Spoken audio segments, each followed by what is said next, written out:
Hello बच्चों, the perfect creators में आप सभी का स्वागत है। छत्तीसगढ़ माध्यमिक शिक्षा मंडल बोर्ड द्वारा प्रकाशित बुक कक्षा 10वीं गणित, इसमें हम आज नया चैप्टर स्टार्ट कर रहे हैं। पिछले वीडियो में हमने बैंकिंग और टैक्सेशन के ऊपर क्वेश्चंस बनाए थे। आज हमारा चैप्टर अध्याय है ज्यामितीय आकृतियों में समरूपता। आपको टैक्सेशन और बैंकिंग के देखना है तो डिस्क्रिप्शन बॉक्स में नीचे दिया हुआ है, उसको आप देख सकते हैं। तो यदि आज का जो वीडियो आपको पसंद आता है तो उसको लाइक ज़रूर करें और मेरे वीडियो को चैनल को सब्सक्राइब ज़रूर करें। तो स्टार्ट करते हैं बच्चों। आज का टॉपिक ज्यामितीय आकृतियों में समरूपता। उसमें सबसे पहला वर्ड आपकी बुक में आएगा स्केलिंग। अब स्केलिंग क्या है? आप लोग मोबाइल आजकल यूज़ करते हैं, इस मोबाइल में यूज़ करते हैं तो आप लोगों भी कुछ चीज़ को छोटा करके बड़ा देख लेते हैं, बड़ा करके छोटा देख लेते हैं। तो परंतु जो चीज़ को आप छोटे से बड़ा करते हैं उसकी आकृति में कोई फ़र्क नहीं आता, यही कहलाता है स्केलिंग। यानी कि आकार में तो बदलाव करना परंतु उसकी आकृति में कोई परिवर्तन ना रहे और समरूपता का गुण समान रहे, तो वो कहलाता है आपका स्केलिंग करना। स्केलिंग के पश्चात आपका एक वर्ड आएगा बच्चों, स्केल गुणक। स्केल गुणक कभी कभी क्या करते हैं अपन, जो भी साइज की सामान है हम बोलते हैं उसको दुगुना कर दो, डबल कर दो, या जो बहुत बड़ा साइज का सामान इसको बोलते हैं आधा कर दो। तो ये आधा करना, दुगुना करना, 3/4 करना, ये कहलाता है आपका स्केल गुणक। तो यहाँ पर क्या होता है, उसकी परिभाषा क्या है? आपकी परिभाषा भी 2 नंबर की बोर्ड एग्जाम में आ सकती है, इसलिए आप इसको बिल्कुल याद रखिए।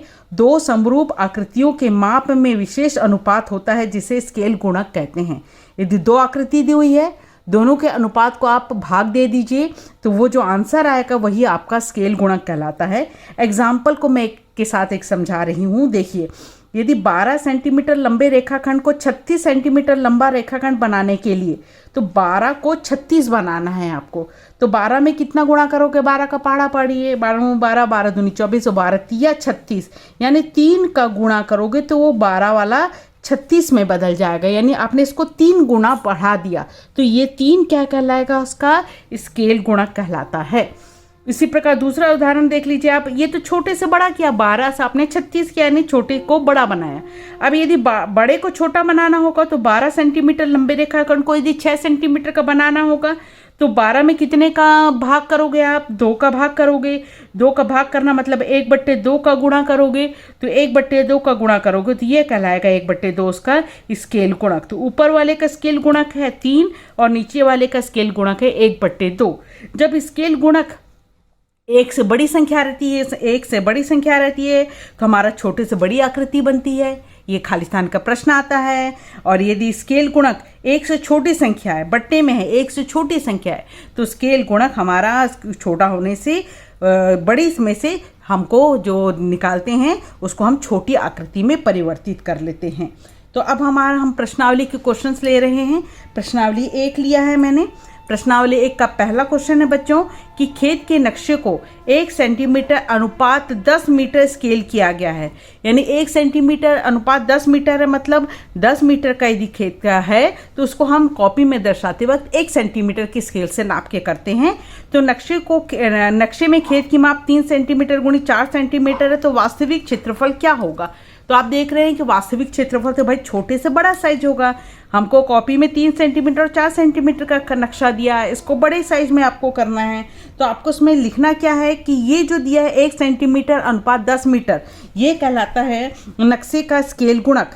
तो आपको लिखना है नक्शे का स्केल गुणक। तो आपका नक्शे का स्केल गुणक हुआ, आपको छोटे से बड़ा करना है। कितना बड़ा करना है? 1 को 10 बनाना है, 1 सेंटीमीटर को 10, तो ये हुआ 10 लिखेंगे आप।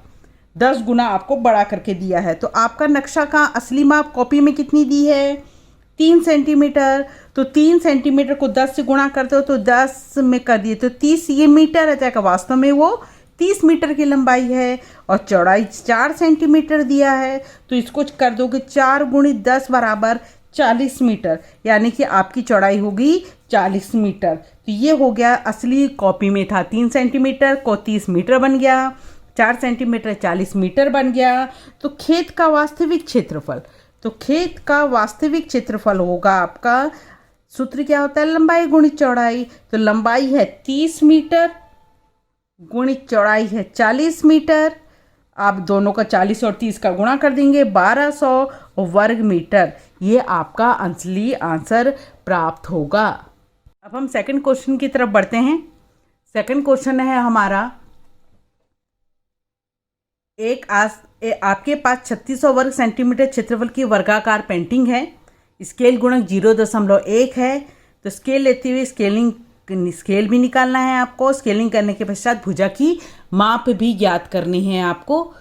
तो उस स्थिति में देखिए, वर्गाकार पेंटिंग ऐसा होती है बच्चों, लंबाई और जिसकी चौड़ाई बराबर हो। तो वर्गाकार पेंटिंग का क्षेत्रफल कितना दिया है? 3600 वर्ग सेंटीमीटर। स्केल गुणक कितना दिया है? 0.1। अब 0.1 है मतलब एक से छोटी संख्या है, यानी कि अब आपका आंसर बड़े से छोटा होने वाला है, यानी आप बड़ी आकृति से छोटी आकृति बना रहे हैं। तो क्षेत्रफल के पश्चात स्केलिंग के पश्चात क्षेत्रफल कितना हो जाएगा? पहले कितना था? 3600, उसमें आप 0.1 का गुणा करेंगे। तो यहाँ पर 2 बार गुणा करना पड़ेगा। 2 बार क्यों? क्योंकि क्षेत्रफल में लंबाई भी कम कर रहे हैं, चौड़ाई भी कर रहे हैं, और क्षेत्रफल का सूत्र लंबाई गुणित चौड़ाई होता है।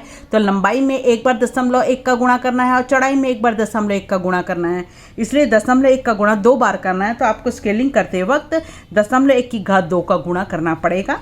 तो आप उसको नीचे हल करिए। क्षेत्रफल का सूत्र, वर्गाकार क्षेत्रफल का सूत्र होता है आपका कितना?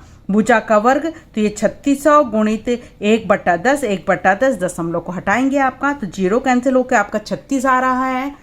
तो 36 होने के पश्चात यहाँ पर यदि भुजा का वर्ग बाएं पक्ष में है तो दाएं पक्ष में 36 को लिखेंगे 6 का वर्ग। अब आपको वर्ग नहीं चाहिए वर्गमूल लेने पर, तो वर्गमूल लेने पर भुजा हो जाएगी आपकी 6 सेंटीमीटर। तो इस प्रकार ये आंसर प्राप्त होगा आपका। भुजा की माप हो गई 6 सेंटीमीटर। अब हम तीसरे प्रश्न की तरफ बढ़ते हैं। तीसरा प्रश्न दिया हुआ है, किसी शहर के नक्शे में रेलवे स्टेशन से एयरपोर्ट की दूरी 3 सेंटीमीटर है।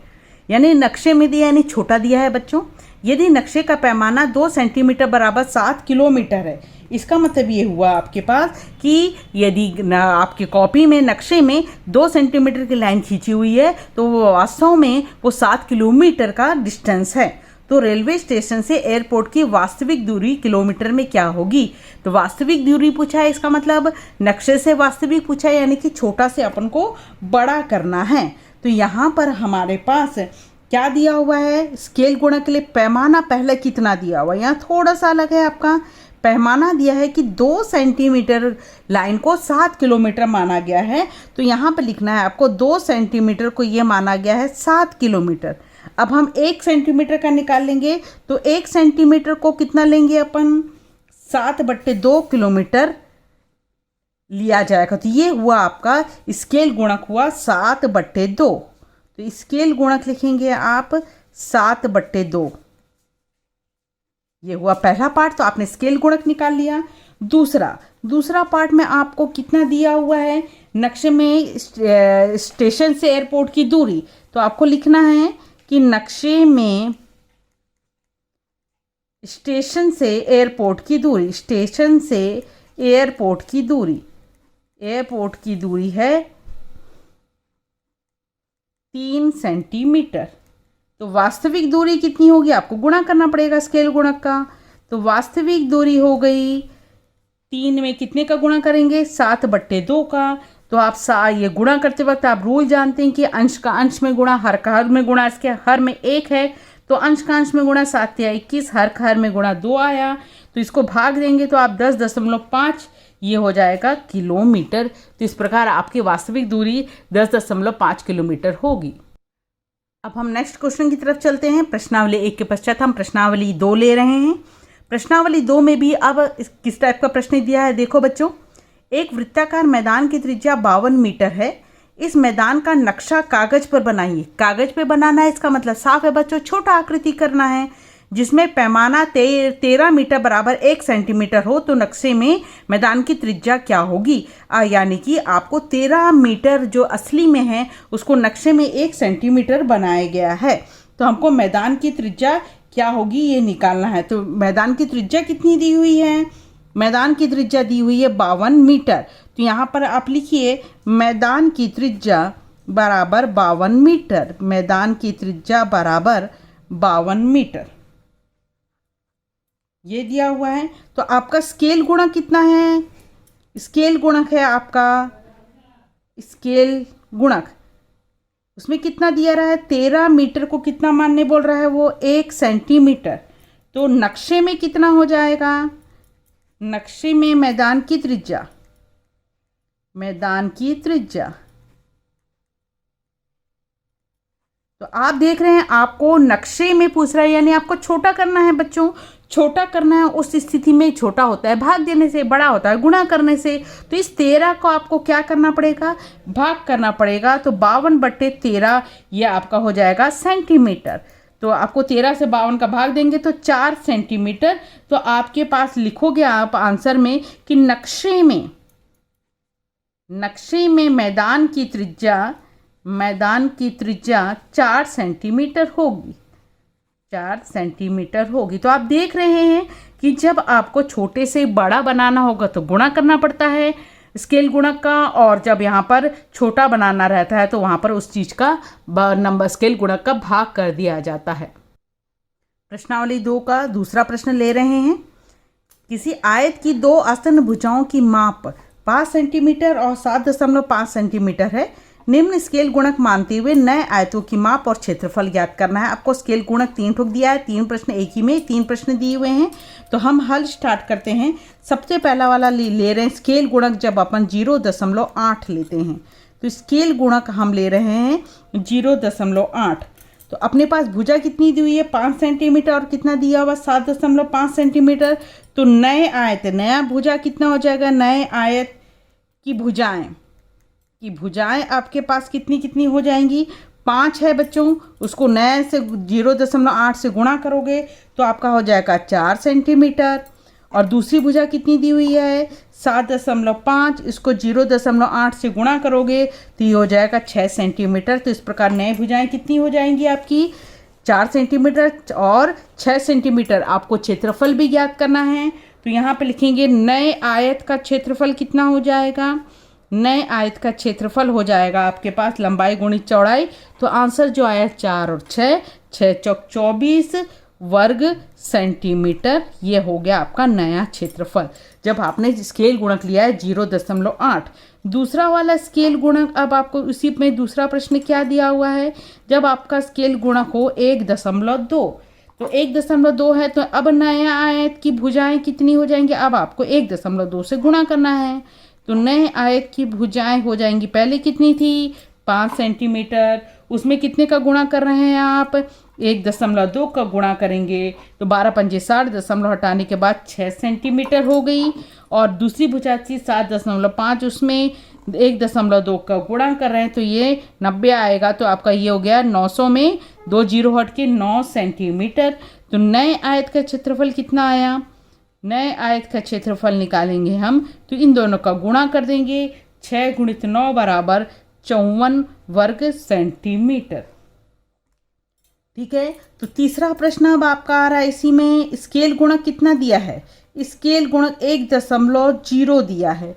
1.0 का मतलब हुआ 1.0 मतलब 1 का हुआ, यानी स्केल गुणक 1 है। उस स्थिति में भुजा में कोई परिवर्तन नहीं आएगा भुजा की माप में, क्योंकि 1 का गुणा करने से तो कोई फर्क नहीं पड़ता। तो भुजा की माप में कोई फर्क नहीं आएगा, माप में प्रभाव नहीं होगा, प्रभाव नहीं पड़ेगा क्योंकि 1 है। तो यहाँ पर आपके पास नए आयत का क्षेत्रफल कितना आएगा? नए आयत का क्षेत्रफल आएगा आपका, पहले था 5 और फिर था 7.5। इसको आप जब गुणा करते हैं तो 37.5 आपका हो रहा है, 37.5 वर्ग सेंटीमीटर। तो जब भी आपका स्केल गुणक 1 आता है बच्चों तो उसके में कोई फर्क नहीं पड़ता है। तो इस प्रकार ये प्रश्न नंबर दूसरे का तीनों आंसर प्राप्त हुए। और आपको बुक के बीच में ये 2 प्रश्न भी मिलेंगे जो आपके वस्तुनिष्ठ में खालिस्तान के प्रश्न पूछे जाते हैं।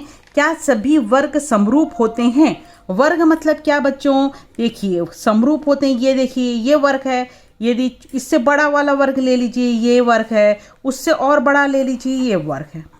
तीनों वर्ग ले लिया अपन ने, तीनों समरूप दिख रहे हैं, एक जैसी आकृति है क्योंकि सारे सबकी में हर एक कितना कोण बना है, सब है 90-90, क्योंकि वर्ग के चारों कोण 90-90 होते, इसमें भी 90, इसमें भी 90, इसमें भी 90।